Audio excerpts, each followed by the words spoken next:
إذاعة إرنا تأتيكم برامجنا في أيام الاثنين والأربعاء والجمعة من كل أسبوع على نفس هذا التوقيت على الموجة القصيرة بطول 25 مترا.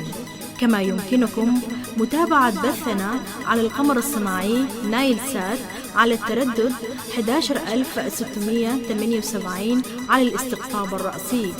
إذاعة إرنا الدولية إذاعة إريترية مستقلة يشرف عليها صحفيون إريتريون مستقلون، ويأتيكم بثها من باريس.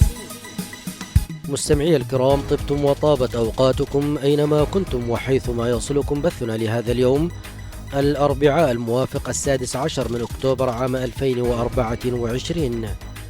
كالمعتاد دائما وأبدا مستمعي الكرام، نبتدئ البرنامج العربي بنشرة الأخبار. بعد ذلك تتابعون حلقة جديدة من برنامج إفريقيا في الإعلام العربي، والتي نستعرض فيها اليوم الجزء الثاني والأخير مما قال الباحث في الشؤون الإفريقية أحمد السقة حول التطورات بين أثيوبيا وجيرانها، والذي نشرته مجلة قراءات إفريقية في 12 من سبتمبر الماضي. وقتا طيبا نرجوه لكم مستمعي الكرام مع متابعة فقرات برامجنا لهذا اليوم.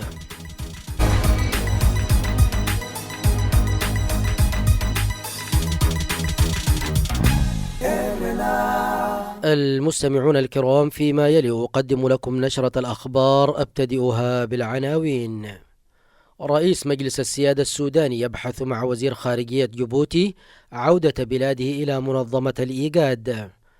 وتصاعد التوترات بين مصر وأثيوبيا غداة إعلان دخول الاتفاقية الإطارية لحوض النيل حيز التنفيذ. كانت تلكم سيداتي سادتي عناوين الأخبار، وإليكم التفاصيل من إذاعة إرنا الدولية في باريس. بحث رئيس مجلس السيادة السوداني عبد الفتاح البرهان مع وزير خارجية جيبوتي محمود علي يوسف سبل عودة السودان إلى عضوية الهيئة الحكومية للتنمية إيجاد. جاء ذلك أثناء لقاء البرهان في مدينة بورسودان بوزير خارجية جيبوتي، الذي سلمه رسالة خطية من الرئيس إسماعيل عمر جيله الرئيس الحالي لمنظمة الإيجاد تتعلق بالعلاقات الثنائية وسبل تعزيزها. وعقب اللقاء صرح وزير الخارجية السوداني أن اللقاء تناول إمكانية عودة السودان إلى منظمة الإيجاد، مشيرا إلى نقاش مطول دار بين البرهان ومبعوث الرئيس الجيبوتي حول الأخطاء والمنعرجات السلبية التي اتخذتها الإيجاد تجاه الأزمة السودانية. وأشار وزير الخارجية السوداني إلى أن الرئيس الجيبوتي أبدى في رسالته استعداد الإيجاد لتجاوز الخلافات، معربا عن تفاؤله بعودة السودان إلى المنظمة كعضو فاعل. وأوضح الوزير إلى ضرورة الفصل بين علاقة السودان بجيبوتي وعلاقته بمنظمة الإيجاد إلى حين تصحيح موقفها والاعتراف بالأخطاء التي ارتكبتها تجاه السودان. من جهته أكد وزير خارجية جيبوتي أن زيارته تأتي بتكليف من الرئيس إسماعيل عمر جيله بصفته رئيسا للإيجاد لحث السودان على استئناف دوره المؤثر في المنظمة، معربا عن أسف بلاده وألمها لما حدث ويحدث في السودان. تجدر الإشارة إلى أن السودان كان قد جمد عضويته في منظمة الإيجاد منذ يناير الماضي، احتجاجا على مشاركة قائد قوات الدعم السريع محمد حمدان دقل حميدتي في قمة استثنائية عقدت في أوغندا قبل يومين من قرار التجميد. وسط توتر حاد بين أثيوبيا ومصر، دخلت مبادرة حوض النيل حيز التنفيذ الأحد الماضي بشكل رسمي. ورحبت أثيوبيا بدخول الاتفاقية الإطارية لحوض النيل التي تعرف باتفاقية عنتيبي حيز التنفيذ. وأشار رئيس الوزراء الأثيوبي أبي أحمد على وسائل التواصل الاجتماعي إلى أن يوم 13 من أكتوبر 2024 يمثل تتويجا لرحلة طويلة نحو الاستخدام العادل والمعقول لمياه النيل. ودعا أبي أحمد الدول غير الموقعة إلى الانضمام إلى عائلة النيل حتى تتمكن معا من تحقيق أهدافها المشتركة في التنمية والتكامل الإقليمي. من جهته قال وزير المياه والطاقة الأثيوبي هبتامو إتيفا إن دخول الاتفاق الإطاري لدول حوض النيل حيز التنفيذ يلغي اتفاقيات الحقب الاستعمارية التي كانت تخدم طرفا واحدا ويضمن الاستخدام العادل لمياه النيل. في حين أكدت مصر والسودان أن الاتفاقية غير ملزمة لكونها تخالف مبادئ القانون الدولي. وقال الرئيس المصري عبد الفتاح السيسي يوم الأحد إن نهر النيل يشكل مصدرا رئيسيا للمياه وأن الحفاظ على هذا المورد الحيوي مسألة وجود. وشددت مصر والسودان في بيان نشرته وزارة الموارد المائية والري المصرية على أن مفوضية الدول الست الناشئة عن الاتفاق الإطاري غير المكتمل لا تمثل حوض النيل في أي حال من الأحوال. وجددت الدولتان التزامهما الكامل بالتعاون مع دول حوض النيل في إطار المبادئ المتعارف عليها دوليا بما يحقق المنفعة للجميع دون إحداث ضرر لأي من الدول. ووفق البيان دعت الدولتان دول حوض النيل إلى إعادة اللحمة إلى مبادرة الحوض وعدم اتخاذ إجراءات أحادية تسهم في الانقسام بين دول المنبع ودول المصب بحوض نهر النيل. وفي 8 يوليو الماضي صادقت دولة جنوب السودان على اتفاقية عنتيبي لتدخل حيز التنفيذ بعد توقيع 6 دول، وهي أثيوبيا وتنزانيا وأوغندا وراوندا وكينيا وجنوب السودان، في حين لم تصادق عليها مصر والسودان وإريتريا وبوروندي والكونغو الديمقراطية. واتفاقية عنتيبي التي تعرف أيضا بالإطار التعاوني لحوض النيل أبرمت في عام 2010 وتفرض إطارا قانونيا لحل الخلافات والنزاعات وتنهي الحصص التاريخية لمصر والسودان، كما تفرض إعادة تقسيم المياه وتسمح لدول المنبع بإنشاء مشروعات مائية من دون التوافق مع دولتي المصب مصر والسودان. هذا وتعارض مصر والسودان الاتفاقية، ويتمسك البلدان باتفاقيات 1902 و1929 و1959 التي ترفض الإضرار بدول المصب وتمنح نسبة 55.5 مليار متر مكعب من مياه النيل لمصر ونسبة 18.5 مليار متر مكعب للسودان، وترفض أي مشروع مائي بمجرى النيل يلحق أضرارا بالأمن المائي للدول. بهذا أصل إياكم مستمعي الكرام إلى ختام النشرة الإخبارية لهذا اليوم. وقتا طيبا أرجوه لكم مع متابعة بقية فقرات برامجنا. راديو إيرنا.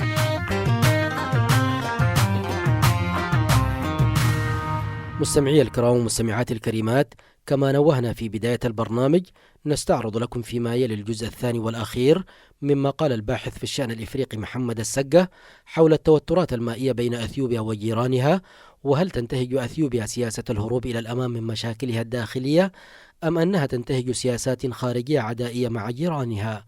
نتابع سويا. إذاعة إيرينا، صوت مستقل لإريتريا. أهلا بكم مجددا مستمعي الكرام ومستمعات الكريمات إلى حلقة جديدة من برنامج إفريقيا في الإعلام العربي، والذي نستكمل فيه اليوم الجزء الثاني مما قال الباحث في الشأن الإفريقي محمد السقة حول توترات أثيوبيا مع جيرانها، وهل تنتهج أثيوبيا بذلك سياسة الهروب من المشاكل الداخلية أم أن ذلك نهج جديد في سياسة عداء خارجي مع جيرانها. وكنا قد تناولنا في الحلقة الماضية الاضطرابات التي أعقبت وصول أبي أحمد إلى السلطة، ومن بينها اعتقال جوهر محمد الناشط البارز من قومية الأرومو بعد توجيه تهمة له بمقتل شرطي في الاحتجاجات التي اجتاحت المنطقة إثر مقتل الفنان هوتشال هسالو ذي الشعبية العريضة من قومية الأرومو، وكذلك الحرب الأهلية في إقليم التجراي التي استمرت عامين والجهات المساندة التي شاركت فيها إلى جانب الحكومة الفيدرالية، ومن ضمنها ميليشيا فانو الأمهرية والقوات الإريترية. ثم بعد ذلك عملية السلام التي وقعت بين الحكومة الفيدرالية وجبهة الشعب تجراي وانعكاساتها على النظام الإريتري الداعم الرئيسي لأبي أحمد في هذه الحرب. وتطرقنا أيضا إلى التوترات الخارجية مع دول الجوار الأثيوبي إريتريا والصومال تحديدا، وتطرقنا إلى الأعمال والتصريحات الاستفزازية التي قام بها أبي أحمد ضد إريتريا وكذلك النخب السياسية لحزب الازدهار المتضمن أحقيتهم في البحر الأحمر، وأن حصول أثيوبيا على منفذ في البحر الأحمر هو مسألة وجودية بالنسبة لها. وختمنا الحلقة بالحديث عن التوترات بين أثيوبيا والصومال بعد توقيع مذكرة التفاهم مع إقليم أرض الصومال الانفصالي والأزمة التي صاحبت ذلك منذ يناير الماضي. واليوم مستمعي الكرام ومستمعات الكريمات نبدأ من حيث توقفنا عند النقطة الثالثة، وهي تمرد الأمهرة والتأثير على عودة الخلافات الحدودية مع السودان. نتابع. راديو إيرنا. راديو إيرنا كاب كتما باريس محلالف لإرتوران غازيتنياتا زدالو نتا راديو.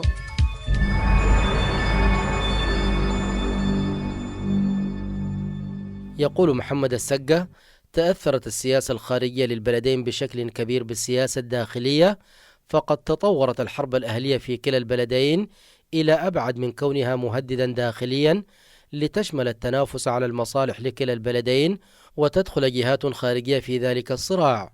فلطالما كانت أثيوبيا والسودان دولتين متنافستين في القرن الإفريقي، ولحكومتيهما تاريخ طويل في التدخل في الشؤون الداخلية لكليهما.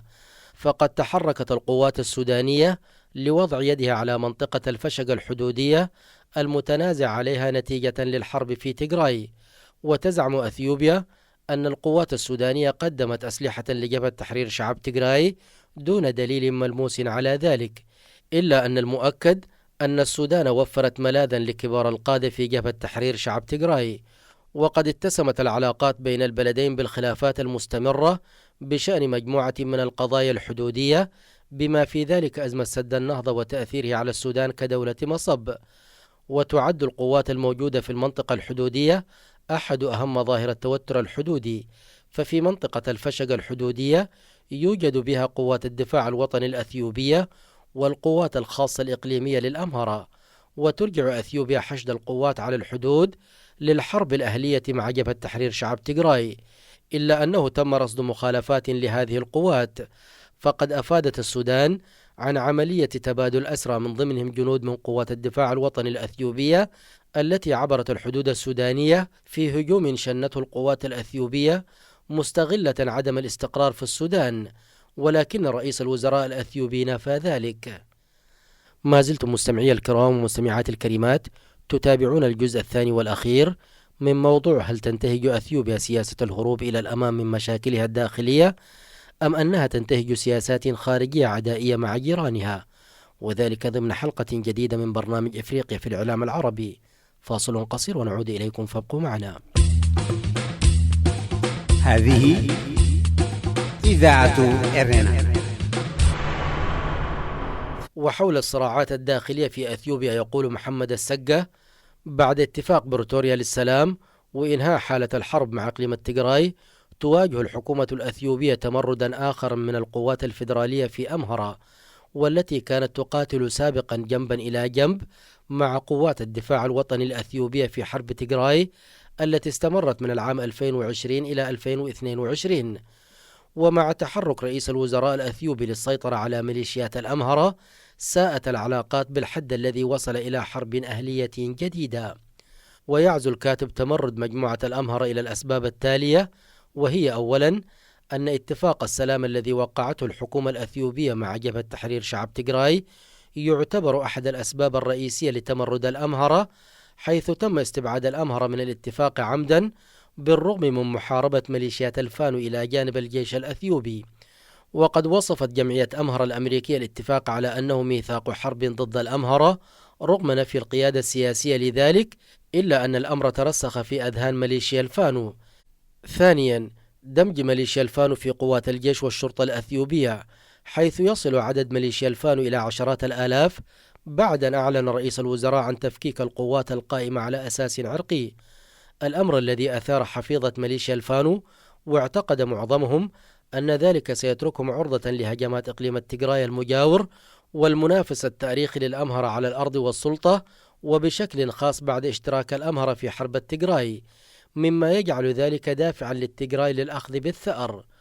وبالرغم من أن الأمهرة وافقوا على الدمج، إلا أن العديد منهم فر إلى ميليشيات الفانو واختبأوا في الجبال والقرى. ثالثا، اعتماد رئيس الوزراء الأثيوبي على القوة المسلحة لحل الصراع، وقد تم تنفيذ غارة جوية في بلدة فنو السلام أدت إلى مقتل 26 في مظاهرة مناهضة للحكومة الأثيوبية. رابعا، محاولة الحكومة الفيدرالية نزع سلاح الفانو وتسريحها، الأمر الذي أدى إلى اشتعال الاشتباكات في المنطقة، مما دفع قوات الدفاع الوطني الأثيوبية إلى السيطرة على المنطقة واعتقال العديد من المناهضين لسياسة الحكومة الفيدرالية. خامسا، عدم حسم القرار السياسي المرتبط بوضع الأراضي المتنازع عليها في إقليم تيغراي الجنوبي والغربي، والتي تقع رسميا ضمن إقليم تيغراي، لكنها تضم سكانا من الأمهرة ويريدون أن يحكمهم الأمهرة.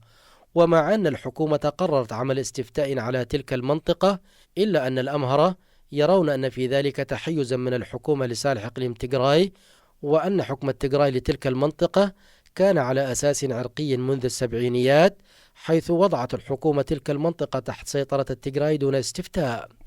سادسا، تعرض الأمهر لهجمات التيغراي أثناء الحرب الأهلية في عام 2020، وأن الحكومة لم تدافع عن الأمهر ضد هجمات التيغراي رغم تعاون قوات الأمهر مع الجيش الأثيوبي، مما زاد من تمسك الأمهر بالسلاح في محاولة للدفاع عن النفس ضد هجمات التيغراي، وتقاعس الحكومة في الدفاع عنهم حتى بعد مذابح ارتكبتها التيغراي في منطقة بني شنغول جمز. ما زلتم مستمعي الكرام ومستمعات الكريمات تتابعون الجزء الثاني والأخير من موضوع: هل تنتهج أثيوبيا سياسة الهروب إلى الأمام من مشاكلها الداخلية، أم أنها تنتهج سياسات خارجية عدائية مع جيرانها؟ وذلك ضمن حلقة جديدة من برنامج إفريقيا في الإعلام العربي. فاصل قصير ونعود إليكم، فابقوا معنا. إذاعة إرينا، صوت مستقل لإريتريا. وفي عنوان جانب تأثير الصراعات الداخلية على السياسة الخارجية لأثيوبيا، يقول محمد السقة: تتأثر السياسة الخارجية للدول بشكل مباشر بالسياسات الداخلية، بالإضافة إلى عدة عوامل أخرى. وبالنظر إلى السياسة الداخلية في أثيوبيا، نجد أنها أدت إلى حروب أهلية، منها حرب التيغراي بين عامي 2020 و2022، وبعدها بحوالي 9 أشهر اشتعلت حرب أهلية أخرى مع الأمهرة التي أثرت بدورها في العلاقات الخارجية الأثيوبية الإريترية. فالحكومة الإريترية استشعرت الخطر من توقيع اتفاقية السلام من جانب واحد مع التيغراي، على الرغم من مشاركة القوات الإريترية الجيش الأثيوبي في حرب جبهة تحرير شعب تيغراي التي تعتبرها إريتريا عدوها الحقيقي. ونتج عن ذلك احتلال القوات الإريترية لعدة قرى حدودية أثناء الحرب، ولا تنوي الحكومة الإريترية إخلاءها مرة أخرى، وينذر ذلك بصراع جديد على قضايا حدودية بين إريتريا وأثيوبيا. أدت الحرب الأهلية بين الأمهرة والجيش الأثيوبي إلى إغلاق السودان لحدودها مع أثيوبيا بعد اشتباكات عنيفة بين الجيش الأثيوبي وقوات الفانو التابعة للأمهرة، نتج عنها سيطرة الفانو على مدينة متم الأمهرية، مما دفع ولاية القضارف السودانية لإغلاق معبر القلابات الحدودي، وسمحت لرجال الشرطة والجيش الأثيوبي بالدخول إلى الأراضي السودانية دون سلاح. وأدى إغلاق معبر القلابات إلى وجود نحو 400 شخص عالقين في منطقة متم يوهنس داخل أثيوبيا، مما ينذر بأزمة وشيكة بين السودان وأثيوبيا بسبب التوترات الحدودية نتيجة السياسة الداخلية الأثيوبية. ويؤكد رئيس الوزراء الأثيوبي أبي أحمد في العديد من اللقاءات والمواقع أن هنالك قوى خارجية تدعم الحرب الأهلية، سواء كانت حرب التيغراي أو حرب الأمهرة. وقد أرجع فشل المفاوضات مع دول المصب إلى أن دول المصب تتدخل في الشؤون الداخلية الأثيوبية، في إشارة لحرب التيغراي. ومع تجدد الحرب الأهلية في إقليم الأمهرة، عاد أبي أحمد ليتهم قوى خارجية بالتدخل في تلك الحرب، وأنه لن يسمح بذلك، متناسيا الأسباب الحقيقية التي تسببت فيها السياسة الداخلية الأثيوبية، والتي أدت للمرة الثانية لحرب أهلية. لقد اعترفت الحكومة الأثيوبية بالوضع المضطرب الذي تعيشه أثيوبيا، والذي من الممكن أن يؤدي إلى تفكك الدولة. فالدولة الأثيوبية تعاني من الهشاشة منذ زمن بعيد نتيجة لعدة أسباب، من أهمها ضعف التنمية الاقتصادية والفساد، مما دفع الحكومة الفيدرالية للبحث عن أسباب تقدم للدولة، ومن أهمها إيجاد منفذ بحري لزيادة التنمية الاقتصادية، الأمر الذي تسبب في توتر العلاقات مع إريتريا والصومال بعد الاتفاق على منفذ بحري مع أرض الصومال مقابل منحها أول اعتراف دولي. ما زلتم مستمعي الكرام ومستمعات الكريمات تتابعون الجزء الثاني والأخير من موضوع: هل تنتهج أثيوبيا سياسة الهروب إلى الأمام من مشاكلها الداخلية، أم أنها تنتهج سياسات خارجية عدائية مع جيرانها؟ وذلك ضمن حلقة جديدة من برنامج إفريقيا في الإعلام العربي. فاصل قصير ونعود إليكم، فابقوا معنا. هذه إذاعة إرينا. وتحاول الحكومة الأثيوبية إيجاد هدف واحد يمكن أن تجتمع عليه فئات الشعب المختلفة التي تتميز باختلافات اجتماعية وثقافية شديدة، مما دفع الحكومة الأثيوبية إلى اتخاذ سياسة الهروب للأمام في محاولة للحد من الحروب الأهلية، وتوجيه الشعب نحو عدو خارجي أو خطر داهم يتهدد أمن وسلامة البلاد، مما دفع الحكومة الأثيوبية إلى إيجاد أسباب لذلك العداء بدعوى التدخل في الشؤون الداخلية أو محاولة عرقلة النهضة الأثيوبية دون دليل على تلك الاتهامات. ويختتم محمد السقا المقال بقوله: تتغير السياسة الخارجية للدول بتغير القادة السياسيين، والسياسة الخارجية الأثيوبية منذ تولي رئيس الوزراء أبي أحمد الحاصل على جائزة نوبل للسلام تتميز ببعض العنف تجاه دول القارة الإفريقية. فالسياسة الخارجية الأثيوبية تسببت في تهديد القرن الإفريقي باندلاع حروب نظرا لعدم احترامها سيادة دول الجوار المباشر، نتيجة للبحث عن المصالح الوطنية الأثيوبية من منظور أحادي بغض النظر عن المصالح الوطنية لدول الجوار المباشر واحترام سيادتها. وقد ظهر رد فعل النهج العنيف لرئيس الوزراء الأثيوبي على السياسة الداخلية، حتى أدى الأمر إلى اشتعال حربين أهليتين خلال 4 سنوات، وينذر ذلك بتفكيك الدولة التي تعاني من الهشاشة في الأساس.